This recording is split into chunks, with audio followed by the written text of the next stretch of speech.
Okay, I think we'll get started. We have like a pretty light, we have a pretty light agenda today.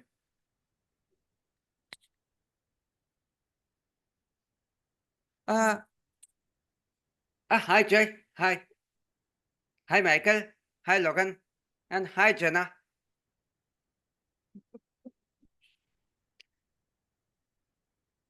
So today there is also a cube crash.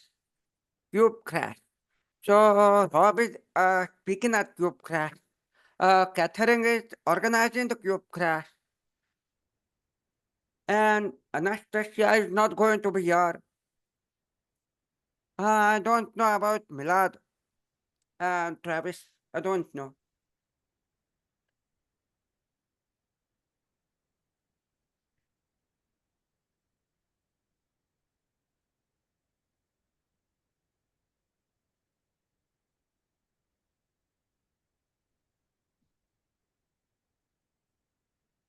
Sandeep, do you think when you say light schedule, do you think maybe 30 minutes or the full hour? What do you think? Jenna's asking. Oh, oh no, she said no. I said since the agenda is light, can we wait a few minutes? Sorry.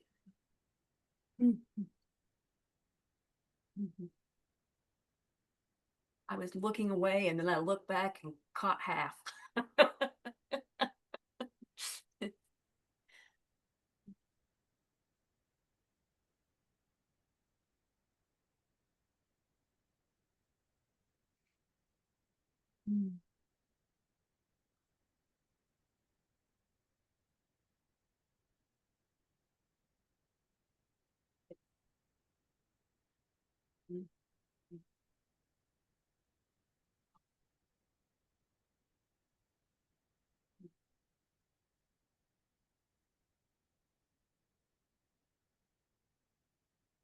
Where is Travis?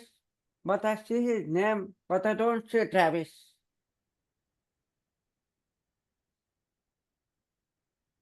I see his name in the agenda. Let me share the agenda with you. So I have shared the agenda in the chat.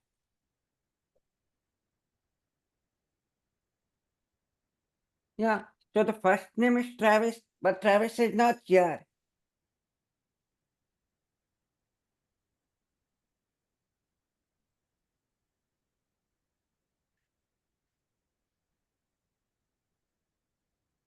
Okay. So it could be, it could be that, uh, I think it, oh, the recording has started. Okay.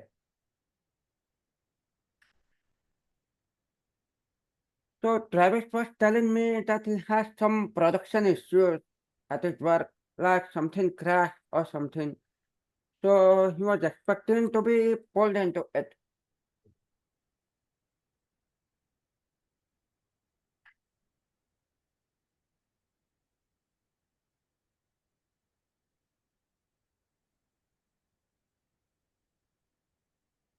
Okay, I think we'll get started. Okay, yeah. So welcome to the monthly meeting of the CNCF Deaf and the Hard of Hearing Working Group. It's really nice to be able to say hi to you, all of you again after a month.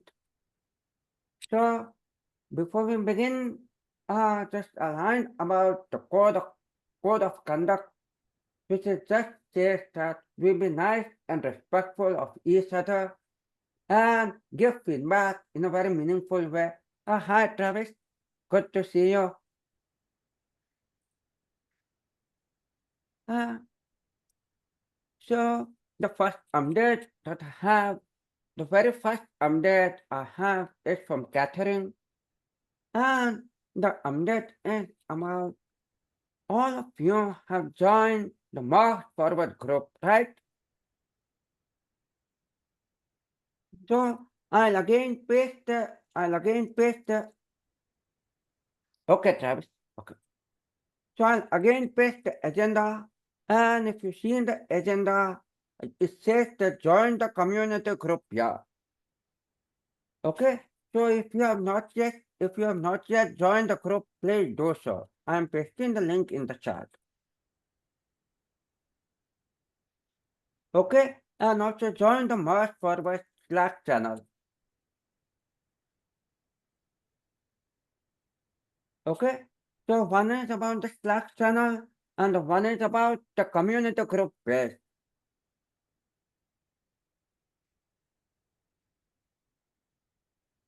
Everyone clear?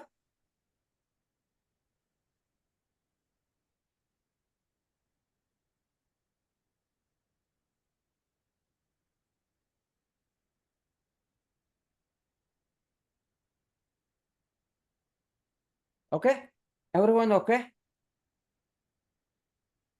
Okay. Then the second thing in the agenda is some document relevant to all the groups. So we have some common documents that are not just specific to the hard of hearing working group, but it is specific to all the underrepresented groups. So there are some roles and responsibilities document, and it is common to all the groups. So again, your start. I think so. You can check that. You can check this out at your leisure. Okay, no need to check now, but you can check it out at your leisure. Okay, now we come to the most important part, and that is in KubeCon, a few of us had our talks rejected in the KubeCon. Okay, so if you had your talk rejected, you can simply reply back to the email seeking a feedback that would appreciate some insight on why your talk was rejected. Okay, so they will reply back. It may take a time, like it may take up to 1 month, but they are replying back, and they are replying. They are actually explaining very nicely why they have rejected our talk. Okay, so one that help is if your talk is rejected, you reply them, and you will get to know why it was rejected, so that you can work on the feedback. Okay, because if the talk is rejected, you can work on the feedback and even submit the same talk in the next KubeCon. Makes sense to you? Okay.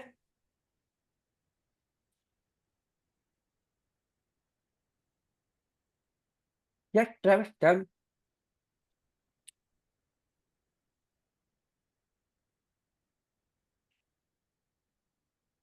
How about getting feedbacks for the local talks too? What do you mean by the local talk? The co-location talks? Oh yes, it's both. It's the KubeCon main track as well as the co-located talk, both. Both. If you are rejected, just reply on the email telling them you would like to know why your talk has been rejected and what you can do better. Hi, Milad. Hi. Hi, everyone. How are you doing? Everybody doing good?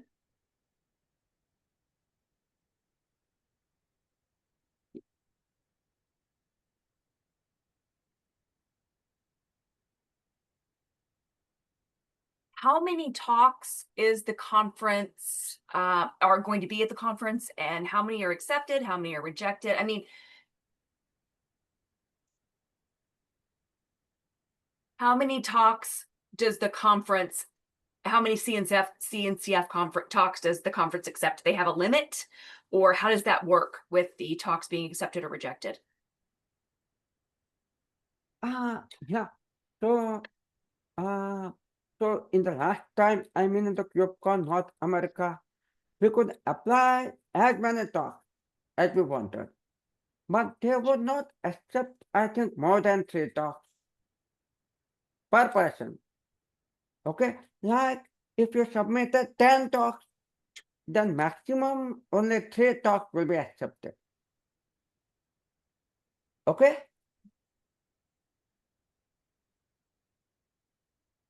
Okay.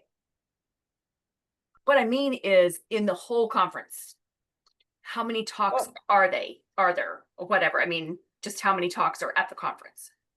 There are hundreds For of example, Milad saying like if, Milad, were you talks, too saying many something? talks. So at the time, 6 to 7 talks are going in parallel. So it's basically, I don't know, hundreds of talks. I don't have the count, but it's too many, too many. Oh, so the competition is really not that bad, or is it? I mean, like, is it hard to get your talk accepted? Oh, Milad saying, say it Yeah. again. I'm just wondering how the process is. I mean, so if you submit a talk, does it mean there are a lot of people competing for those slots? Or is it easy to get in to do a talk or hard? Milad says, well, okay, let's say you have two different ways. So if it's just me and I want to submit a talk on my own, of course, it's going to be very easy for me to get rejected. Maybe I didn't write it well enough, my proposal, maybe I wasn't convincing enough in what I wrote. And when they look it over in review, or the topic wasn't germane to the conference's time, or they didn't, maybe it was inspiring for the audience. I don't know, but the powers that be may not select my talk. But here, what we've done in the Hard of Hearing Working Group is we have worked together to support one another in coming up with talks, and we've collaborated. So within the group, we have skills and experience that we can share with one another, some more than others. And if we submit a collaborative talk, there's a better chance that we'll get accepted. And that's been very good for our group. Without this group, there's no chance any of us would have gotten a talk. So we've been very lucky to be empowered and have a voice and be privileged and platformed in this group because we are working together. So we've had a lot of wins. And of course, we've had some losses too. But, we've had multiple wins, and of course, we can switch up who pairs with who to do talks or to apply for talks or submit proposals, and we can take advantage of that experience and entrees into the cloud native environment. Thank you for explaining, Jenna says. We also have the guidance of Catherine. So I know it's your first time. It can be very, very frustrating, but as you go through the process, you will learn more and more. Yeah. And Jenna, to answer your question on the competition, it's very, very competitive. The acceptance rate is only 10 to 12%. Oh, Yeah. wow. Okay. And then the next. This is Jay. Oh, no, go ahead, Cindy. Sorry. Yeah, tell me, Jay. Well, okay. So I just want to add, so it is tough, but a lot of people submit a variety of different talks, just like specific topics are very popular. And there may be something unique. Someone who has never presented, you are actually more likely to be accepted if it's the first time that you've done that. If you've submitted 3 or 4 talks in the past, they're more likely to encourage people to add to the conversation rather than to be the same people over and over. And so if it's a unique perspective or something new or different, then they're more likely to accept you. Yep. The next thing is yes, good point, Jay. Good point. The next thing I have is the travel fund notification. So all of us who applied for the travel funding, we were supposed to hear back yesterday, but we haven't heard back, and it has been postponed to September 29th. So we have to again wait for 1 more week to know if our funding has been accepted or not.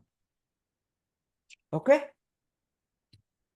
And then This This is Yes, Malad. yes, Great. So some information was shared with us about travel funding. That will be September 29th, right? So thank you for that information. Where will we be able to access that information? How will we be notified? no, I just sent you a link. So if you open the link, the date is changed from 22nd to 29th. Okay? So yes, we will be notified. Whether we are accepted or not accepted, we will get an email.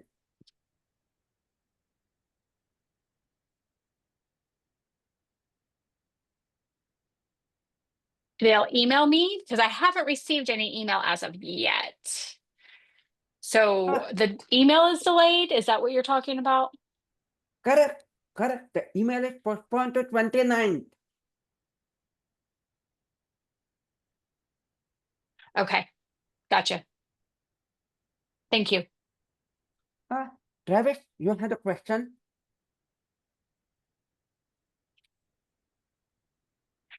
No, I'm good. No questions.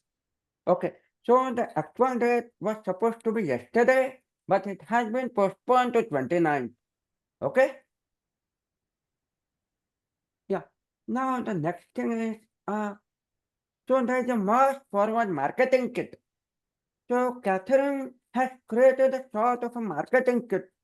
And so whether you are a speaker, whether you are a presenter, you are a content creator, or you are just an ally, you can check out the resources, and the very excellent resources.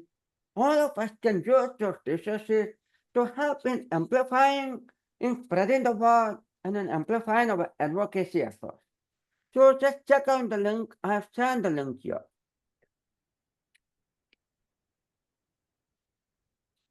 Okay?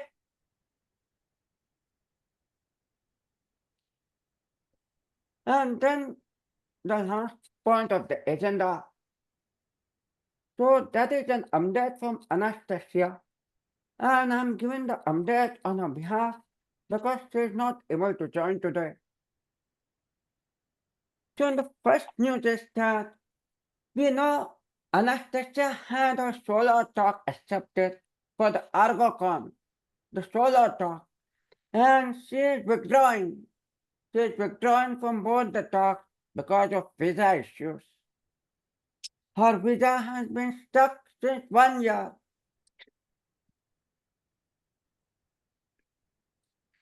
So, I mean, I asked her if she could wait because there is still like a 1.5 month for the conference. But then she has to prepare a lot to give those two talks. And if visa does not come in time, everything will go down the drain. So she has just opted to withdraw.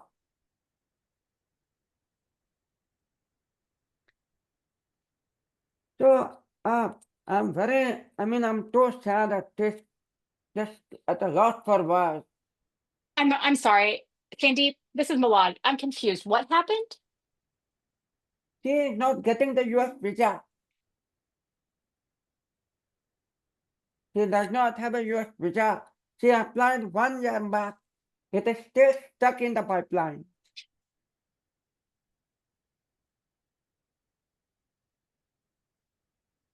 Wait, but why? This is Jenna. Why? Because I think one of the reasons could be is because she's a PhD. She has a very high qualification. So I don't know. They just suspect her. I mean, I don't know. There's nothing you can do about it, Jenna.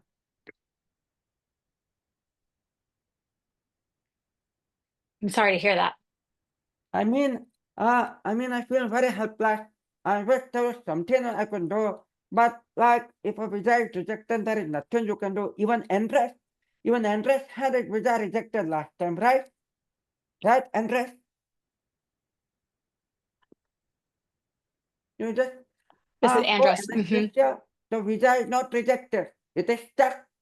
They are neither saying a yes They are not saying a no. They are simply sitting on the application. Yeah, it's still in process. So this is Jenna. So that means she can't come to the US just like on a regular vacation, Uh, even though she's applied for this like Cannot. ages ago. Yeah, she cannot come. She cannot come. This is Michael. That's not fair. Wait, I mean, honestly, I mean, if she has a passport, she should be able to. Milad saying, "Oh, the U.S. is so hard to get a visa for." Oh, that's not fair. This is Michael. Oh, this is Jenna. I'm That so is not sorry. bad, but that is what it is.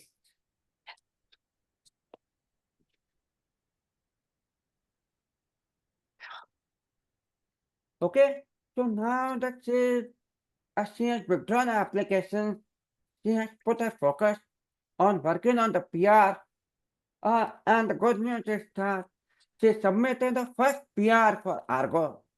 The first PR for Argo. So, congratulations to Anastasia. Even if she is not sure, she submitted the first PR for Argo. And she has also opened the PR for the best practices. For the best practices for the deaf and the hard of hearing candidates. And Anastasia and Milan are hosting the Cloud Native Sign Language Glossary on 26 September. Right, Milan? Correct? Okay. Yes, So, yes. The glossary is going to be discussed. Yeah, so we're going to be discussing the glossary on that date. It's going to be me, it's going to be Anastasia. Okay. And then 7GQ.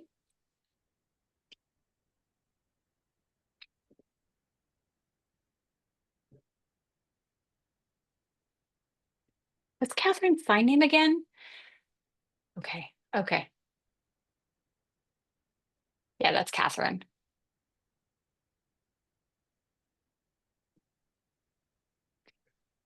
Yeah, because we've borrowed it actually from Hungarian Sign Language. And it means star. So she's a great leader. Her heart's fantastic. She's very encouraging. And so she kind of sparkles like a star, which is how she got that particular sign name. Yeah, but it's from Hungarian Sign Language.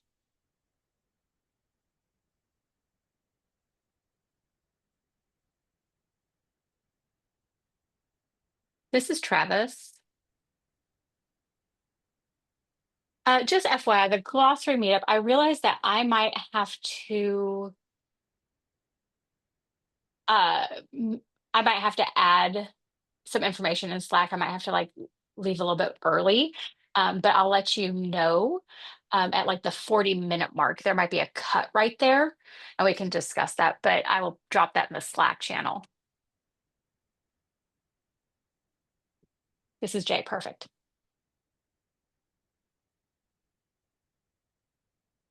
This hi, is Sandeep. welcome. Hi. Hi, everyone. Okay. This is Destiny. I have a hard stop and I need to drop off the call. But you please continue. And if you have any questions for me, let me know. This is Jay. Okay. All right. Well, we will see you later. This is Yeah, Mlad. Thank you, Sandeep, for yeah. coming and helping and establishing an agenda and explaining all the different agenda topics.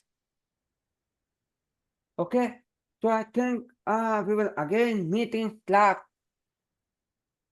We'll meet in Slack on 29th. We'll get to know what happens on 29th. This is Okay. Milad. Yes, absolutely. And this is Jay. Okay. Bye. Bye.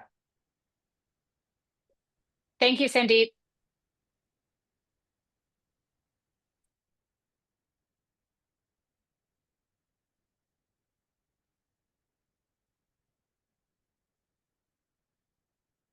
So Sandeep has asked me to lead the meeting. Milad, would you rather lead or would you rather I take? Okay. All right. I might just be a little bit distracted. I'm not sure if this might be better for you to do this. Anyway, it seems that we have an open floor now. So the floor is open for any discussion items you'd like to bring forward.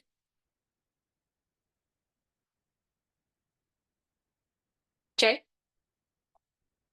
This is Jay.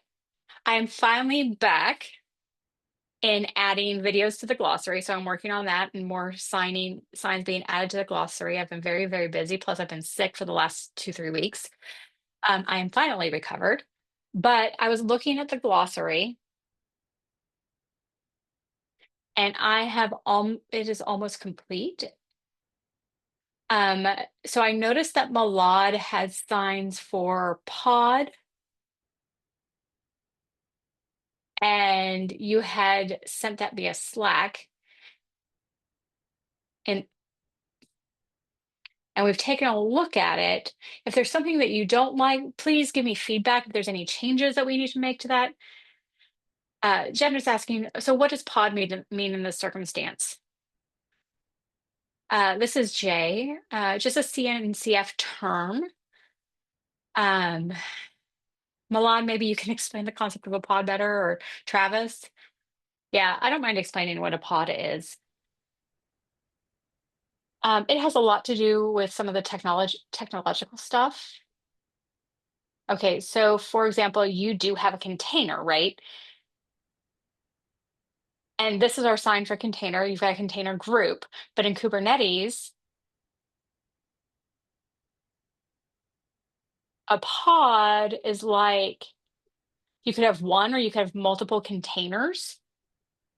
But for Kubernetes, it's all considered as one. It's one unit. So that's kind of a good way to define that. Like it's a container in Kubernetes. It's not managing individual containers. We manage pods. And each pod could have one or more containers within. But Kubernetes always manages pods at that level, or only manages pods at that level. Okay, good. Thanks, Jay's saying. Good. Thanks, Travis. That's clear. So we have that sign, and you can look up in the Slack channel, and there's a glossary link there. Another thing I wanted to add, one more if possible. If we don't have time, that's fine. But I wanted to add Kubernetes because I don't think we have a sign for that. Is it Kubernetes? It's K8. So yeah, Kubernetes with the S on the end, KAS. Yeah, I wanted to discuss. I've missed some things, so I wanted to discuss that in the channel so we can have that conversation there, and that's all I have for now. Kubernetes. Just my 2 cents. Michael's saying in ASL, sometimes it's fine if the word is up to 3 or 4 letters. We don't even need a sign for it. But so like K8S is 3 characters on the hands. So if it's 5 or more, typically I would encourage us to come up with a sign for it. But that's just like a general ASL linguistics rabbit hole we could go down. But Kubernetes, I think K8S is fine. Yeah, I've seen that. So yeah, I like K8S. That's pretty common. Okay, great. Thanks. Thank you. I appreciate it. Travis? Yeah, to clarify, Travis is saying, I would like to emphasize the S is really important in Kubernetes, because K8S, it's like Kubernetes. It's like a letter in between, K8S. So the 8 stands for all the letters in between K and S. So I think it's important to keep the S. Yeah. It sounds to me, Kubernetes, yeah, it sounds, the word sound, it has an 8. And I mean, I guess it Kubernetes, it sounds kind of like the number 8, but anyway. Jenna said, I have, we have a soda local to Kentucky called Ale 8. And it's spelled Ale 8. It's called a late one, but it's Ale-81. And it's a local soda here. So they use the soda. They've been using that for years for that soda name.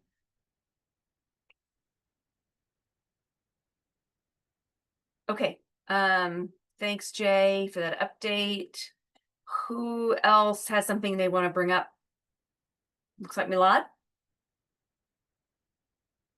Maybe you've already noticed for the Deaf and Hard of Hearing Working Group, for our channel, our Slack channel, we share stuff about oh, Rebecca shares stuff there in terms of marketing materials and things like that. So there's posts there. I don't know if you've seen those or read them. But there's a lot of great information from Rebecca. So thank you so much, Rebecca. We appreciate it a great deal. And it's just really valuable. So review that, everyone. I encourage you to review it. Add comments, make suggestions for changes or improvements or whatever you have to say. But it's a long time between meetings. We have a month. So if you haven't shared anything lately, please do. And then we'll amplify our message by sharing more information, and then we'll see. So anyway, hopefully we'll get the word out more and help us with our visibility. Good. Jenna, did you want to add? I have a question. Yeah, don't forget I'm new, so this is all really new to me. How can I contribute to CNCF, Deaf and Hard of Hearing Working Group? How can I do that? And because I've just been watching and chatting, and I don't really have a lot to add at this point. But how can I get more involved and actually contribute to the group? That's a good question, Milad says. There are two things that you can check. So you could do the videos Deaf in Cloud Native. We have recordings there, and you can go look at that. With Destiny and I, we have had a lot of open discussions, open source discussions, and it helps people who are new kind of get in, and there are videos there. Secondly, Emily Fox has been in our meetings multiple times, but Emily also has some slides that she put together, kind of giving some definitions, a deeper dive into what it looks like in terms of CNCF participation, collaboration, work, contributing, all those things, and how the CNCF universe works. And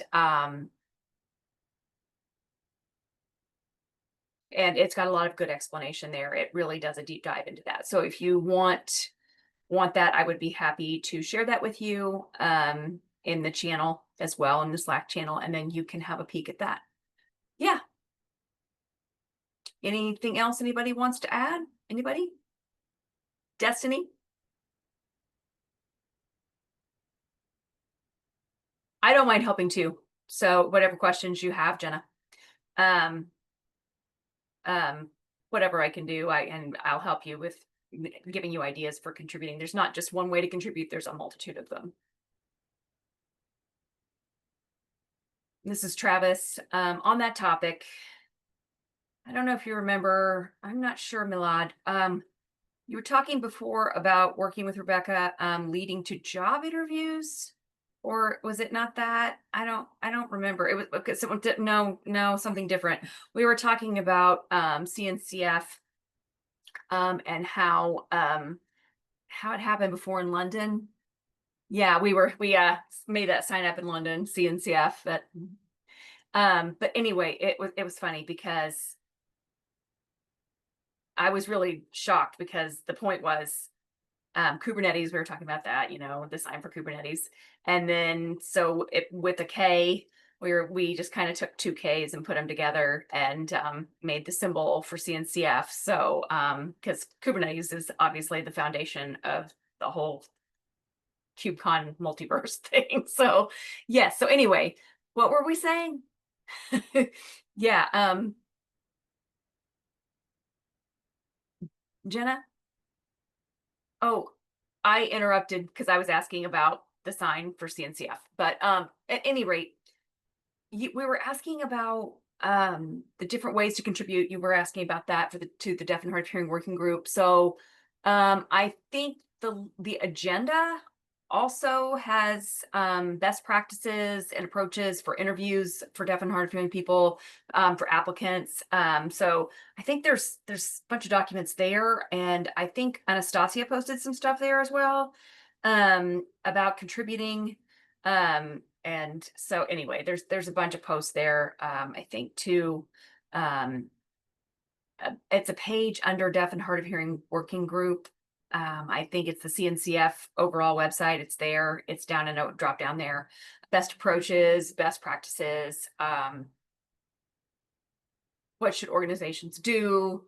And all those kind of interview tips for deaf applicants and for employers, how to make it accessible for deaf applicants and things like that too. So I just had a thought about that. So yeah.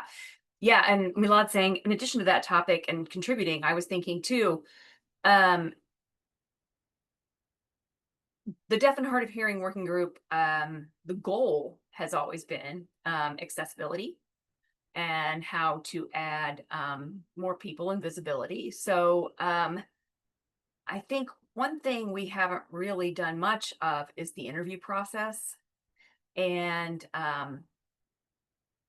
like during the hiring process and different documents that we have, and I haven't really printed those and studied those in any way, and I haven't worked to edit them either. I haven't done that. So I'm interested in other people's point of view on that. And Andres is saying in terms of interviewing, best practices, so companies know if they have a deaf applicant, how the interview process should go.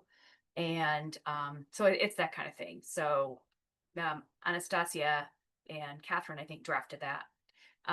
And everybody's been able to give their opinions on that. And so it should be there in the link. And yeah, Catherine, her company, I think, had contacted Catherine, and they're all hearing people. I don't really know the whole structure of what happened, but how we can have information available for the Deaf and Hard of Hearing Working Group. I don't know. I could be wrong. I'm thinking that something happened there about, we needed to roll up our sleeves and get ready and do some work on that and modify those documents and get them edited, and then, make a final determination and get them published. Jenna? I just want to say too that talking about how to improve interviewing practices for the deaf and hard of hearing, just yesterday I found it. I was watching something and it was talking about go to WellFund.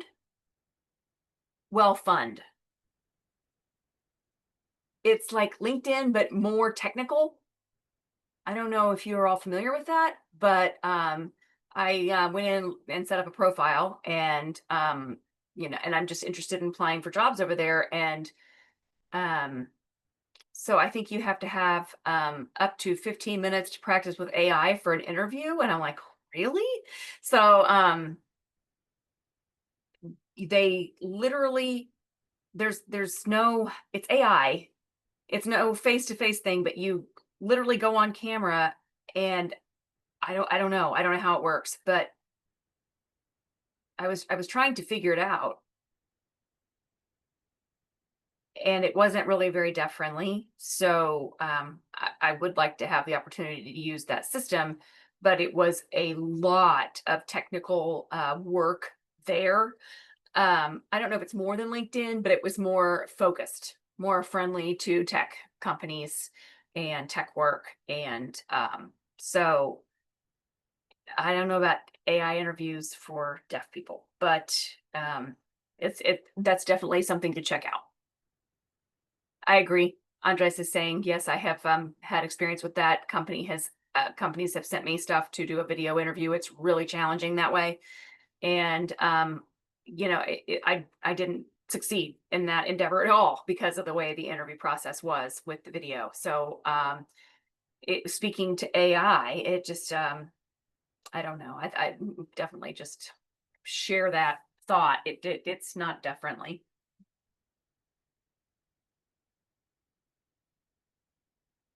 AI, the advent of AI. Here we are with AI again, and now we're going to see a degradation in accessibility because and we've worked to pull it up, and now it's going to head back down in terms of accessibility with AI. So, yeah, whew, everyone's agreeing.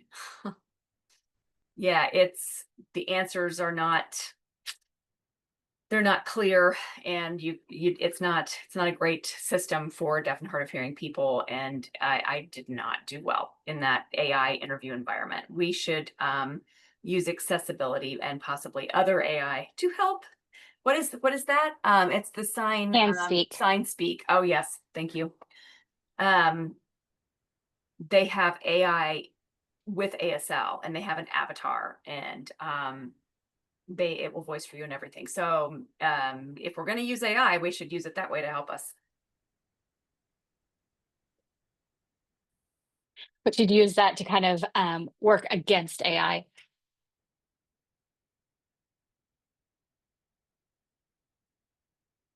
Yeah, thank you. I mean, but honestly, getting the English script was really nice, but we need to kind of make a decision about what best practices in regards to using that, and then share that within the CNCF group. This is Malad. I saw a YouTube video talking about Handspeak, and it was a really short test experiment. And I shared it on my channel, or I will share it. Yeah, I've shared it on my channel already, or on the channel, that YouTube thing about Handspeak. Excuse me, and the platform and how it recognizes sign, and how it takes the sign and translates it into English using an AI algorithm.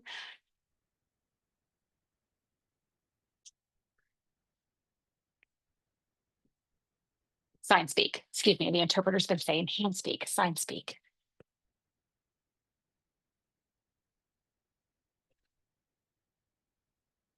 Yeah, I use it all the time. This is Destiny.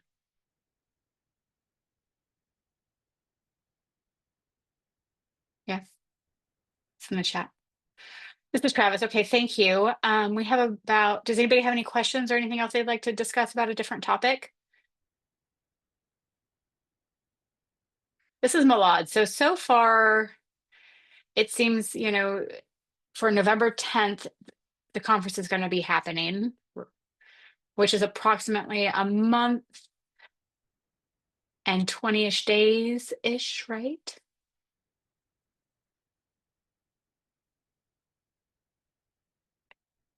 I'm currently, so maybe it's this week, I am going to start scripting for how and who is going to Atlanta, who is going to volunteer to help with the video tasks, with the interviews, with the pictures, with the different tasks that we are doing. And we will continue developing that and refining that until the weekend before. And I think, Mike, quick question, will you be coming to Atlanta? No, I'm actually going to be providing support with video editing instead. Perfect. Thank you. This is Destiny. Thank you for offering that. Oh, I'm offering Jay for the videography and the photography. I am volunteering him. I'm not so great at photography, but my wife makes fun of me because I don't take enough pictures, ironically. But I am happy to, if I'm involved as a volunteer and that's my task, then I'm happy to get additional practice taking pictures. This is Jenna. If I'm able to attend, then I'll try my best to take some pictures. I'm not sure at this point whether or not I'll be attending. All right, this is Milad. It seems that we are kind of on the right track, and I'll keep in contact with everybody and, you know, talk to you about the agenda and the things that we have on deck for the conference. Jay, I'm seeing your shirt, HU. In Hungary, that's an acronym for, or do you know what the acronym here means in Hungary? It's like a name of a chemical. It says to sign is human, is what my shirt says. Nice. Yeah, to sign is human. Okay. Right, we've got both, right? So yeah, it's Hungary. Let's see. I think, okay, so we've got the videographer, we've got the editing, and Mike said he's going to help with that. So that's great. I know that you've been kind of struggling with that a little bit, but maybe you guys can work with you on the team. Maybe we'll have a little bit more momentum on that effort. It's always better to work as a team than alone. So we'll see how much progress we make between now and then. Anything else anybody wants to discuss? Are the interpreters already set for Atlanta? Like, has that already been decided? This is Milad, they're in progress.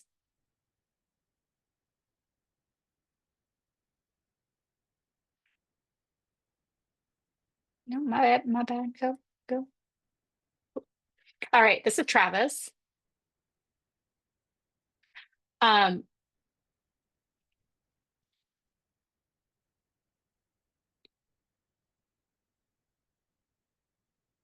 I said that, you know, they usually email them, they usually email us and let us know who the interpreters are going to be. I didn't go to the last one. I went to the last one in Salt Lake City, but I haven't been since then. But they've notified us via email, or whoever's coordinating the conferences. They let us know who they are and allow us to meet them, and they share some of the information about them. All right, so the interpreters for like the keynotes, do we like do they shadow us the entire time, or how does that work? No, they just have them ready. So for Salt Lake City and Chicago, where I attended, I mean, interpreters were right there if we needed them. We had a group chat where we texted, and it was just like, hey, I need an interpreter here. And we didn't really do email, but the emails was more about letting the coordinators know, like the managers know what's happening. And then they would let us know who the interpreters were. And then you could decide whomever you would like. I mean, we have interpreters for someone else too, but like during the day, they do have interpreters. This is Jenna. I don't really know what the conference looks like. It's 4 days. And so what do we do all day? I guess is kind of my question. I don't know. Like, I just don't want to be there and be like, what am I even doing here? No, you will. There are interpreters that are available for last minute things. Oh, if you say, hey, I want this particular workshop, then they will just go with you. At least that's what's happened historically, but I don't know exactly what's happening for Atlanta. But in Salt Lake City and Chicago, that's what happened. You look at something on the schedule. If there's something last minute happening, you just say, hey, team of interpreters, come with me. This is Jenna. Oh, that's really nice. That's really nice. That sounds wonderful. Yeah, so Sonia hopefully wasn't she went last year. Shut up. Sorry. Destiny is like Sonia was on a scooter while she was interpreting. My foot is fixed, thank you. Or fixed. Yeah, so I mean, so she interpreted, if I needed an interpreter, I just tagged them and I was like, hey, come with us.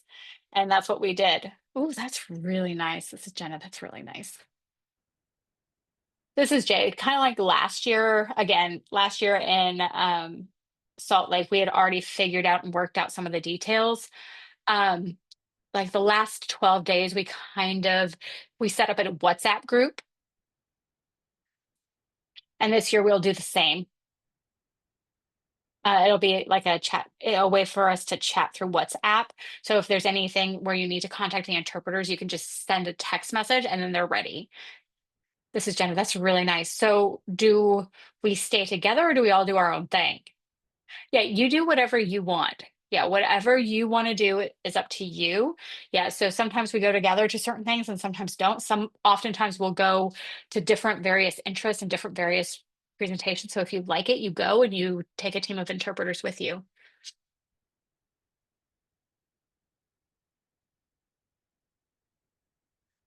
Yeah, it's a lot of fun.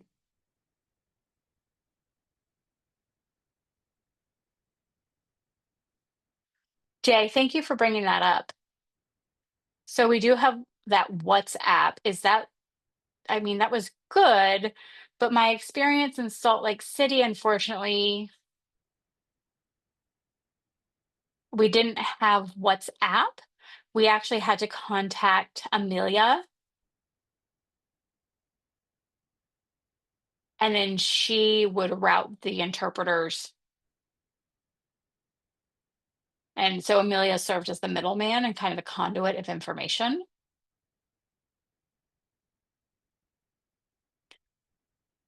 And we've already looked at kind of how to improve those services. But I don't know if we've documented anything. So I'm hoping that in Atlanta, we can improve on that and we can have better communication. Yeah, we can get set up for that. Yeah, definitely. Well, Milan, do you see in the chat? Do you see in the chat, Delane sent a message about what we're doing this time? So it'll be a WhatsApp like we did in Salt Lake City, but we will do it for an entire group. I mean, most of the interpreters who were there during the day, like Sonia and Delane, they were in the chat and you just text them and you give them where you're at. You need an interpreter here, here. And then somebody says, oh, I'll go, or I'll go. And it's a really quick response. Milad, why couldn't you use WhatsApp? Well, I mean, nobody told me why, or I didn't actually get the information, so I wasn't actually aware that that was happening. Then I asked how I could contact the interpreters and get an interpreter, and so they said that they would contact me. That was just my personal experience, but now my best experience was London. That was amazing. They had one interpreter assigned to me the entire time. And so that person was with me all day. And it was great. None of the frustrations that I'd had previously had. Of course, there was a few people who Anastasia was there and then Rob was there and that was it. So there were only the three of us. And so it was easier to do interpreting services and to assign interpreters. And so Atlanta, there might be many deaf individuals in attendance. And so making sure that we have enough interpreters can be an issue. Yeah, and this is Destiny. There's always new deaf people who come in, like Chicago. There were 4 new deaf folks. We met Sandeep there. We met Wes. Yeah. And then that was Salt Lake City. And then when we went to Salt Lake City, I met even more. And they were there as part of their jobs. They weren't expecting any kind of like deaf and hard of hearing work group. So we had more connections that were made. Like example, there was a Sorensen person there, and the headquarters is in Salt Lake City. So of course there was an individual from Sorensen who attended. So sometimes we have a surprise of who's there. This is Travis, just FYI, we are gonna run out of time pretty soon. We've got about 3 minutes left. I just wanted to drop this one more topic on the plate. It's not on the agenda or on anything, but I forgot to send it. Don't forget to send your talks in for KubeCon Europe 2026. I think that is due in the middle of October, the 12th maybe. Yeah, and it's in Amsterdam. October 12th is the deadline for those talks for Amsterdam.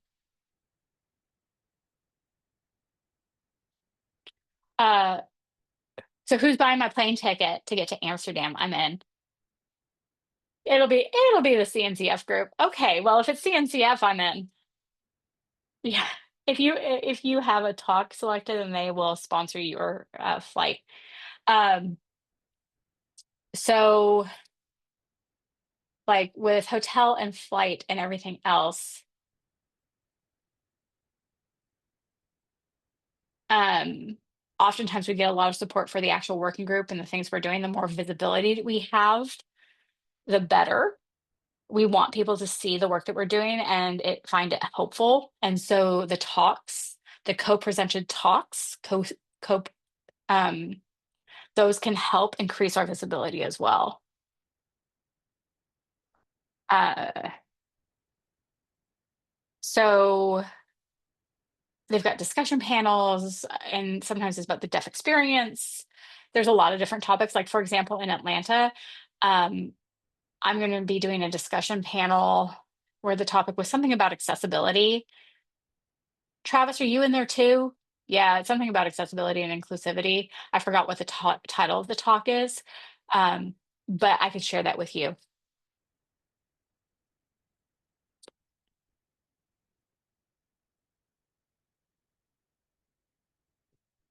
Um, uh,